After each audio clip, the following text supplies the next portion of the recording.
والله مقامرة. الشعير سقوة وحدة والله جاب له الامطار ما ردفته، بس الحنطة الحنطة كم ما يتقيتي؟ في عنا مساحات اللي خاصة باقتصاد المرأة، هي ضمن يعني مناطق مختلفة. هلا مثل ما نقول هلا نحن بمناطق جبل عبد العزيز، المساحات يعني ما في نسبة نجاح لها لأنه الأمطار كانت يعني متفرقة، لأنه هالمساحات اللي تم زرعها بهاي المنطقة هي عدي. إنه نحن بالمرحلة ما نقول يعني جيدة، يعني المرحلة وسط نقدر نقول، أو ضعيفة كمان بهالمنطقة. أما المساحات الثانية مثل تل شنان، مساحات الشطي، يعني نقدر نقول إنه هالمساحات شوي يعني وضعها العذي أحسن من هالمنطقة حسب الجمعية. يعني هلا في عنا مساحة 300 دونم يعني تم أعطاها ل3 عوائل.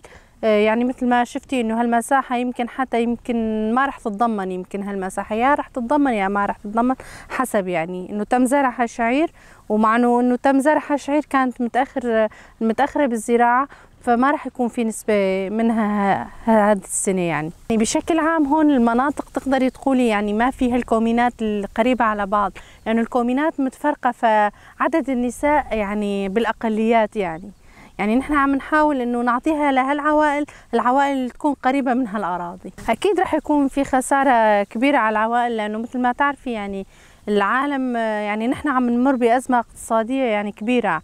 يعني اذا هالسنه ما اجى موسم والعالم خسرت، ما رح يكون عند المراه دافع مره ثانيه لتفوت بجمعيه او تشارك بجمعيه. عم يبادروا، يعني في مبادره. هلا مثلا عندنا في مناطقنا بارض تل شنان، يعني يمكن حسب المنطقه، يعني حسب الارض حسب التربه. مناطق ارض تل شنان بالرغم من انه هي بخط التماس مثل ما نقول، يعني في اقبال على هالمساحات كنظام جمعيات، يعني كويس الإقبال عليها. في عنا مخطط للسنة الجاية إنه قدر إمكاننا لا رح يتم تفعيل 3 بيار على الأقل بتل شنان لتخطيط مساحة 600 دونم على الأقل، يعني على الأقل نصف المساحة رح يتم زرعها سقي. يعني حسب الدراسات اللي عم تتقدم، يعني رح يكون للأيام الجاية رح يتم التشجيع على افتتاح جمعيات طاقة شمسية، كونه ما في امكانيات. يعني امكانيات الزراعه حاليا مثل ما تعرفي نحن عم نمر بازمه اقتصاديه، وخاصه انه من ناحيه النفط يعني دوله الاحتلال التركي عم تضرب، يعني عم تحاول قدر الامكان يعني اضعاف مثل ما نقول البنى التحتيه للمنطقه.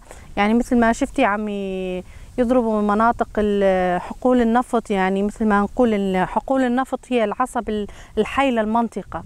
عم يحاولوا قدر الإمكان تأخير يعني المشاريع الاقتصادية من أجل إضعاف البنى التحتية. يعني نحن هدفنا من الجمعيات بشكل عام هو يعني من الدرجة الأولى تقوية اقتصاد المرأة من الدرجة الأولى. يعني هذا الهدف الأساسي من هذا الشيء، إنه المرأة بشكل عام تعتمد على حالها، يكون اعتمادها على ذاتها، ما تمد إيدها للرجل.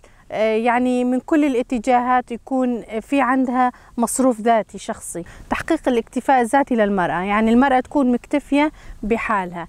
في تقدم للمرأة من الناحية الاقتصادية، بس بنفس الوقت في تراجع، بس ما في يعني يا هل ترى يعني هي تساؤلات شو السبب اللي عم يخلي المرأة عم تتراجع؟ المرأة عم تتراجع لأنه ما في إمكانيات، يعني ما في عندها الإمكانيات الكافية مشان تقوم بتحقيق يعني نجاح كبير لجمعيتها. لأنه مثل ما قلت لك، يعني برجع أقول لك إنه نحن السبب الرئيسي بتأخر الجمعيات الزراعية هو إنه ما في وقود. حابة يعني أوصل صوتي لجميع النساء بالعالم، وخاصة في مناطق شمال وشرق سوريا، إنه المرأة لازم ما توقف، لازم تضل تناضل وتقاوم لتحقيق يعني مكتسباتها مكتسبات اللي نحن من 2013 و2014 عم نسعى ونحاول ونحقق. يعني إذا خسرنا هالسنة مو معناته السنة الجاية رح نخسر، لا بالعكس، يمكن السنة الجاية رح نربح ورح نطور مشاريعنا قدر الإمكان.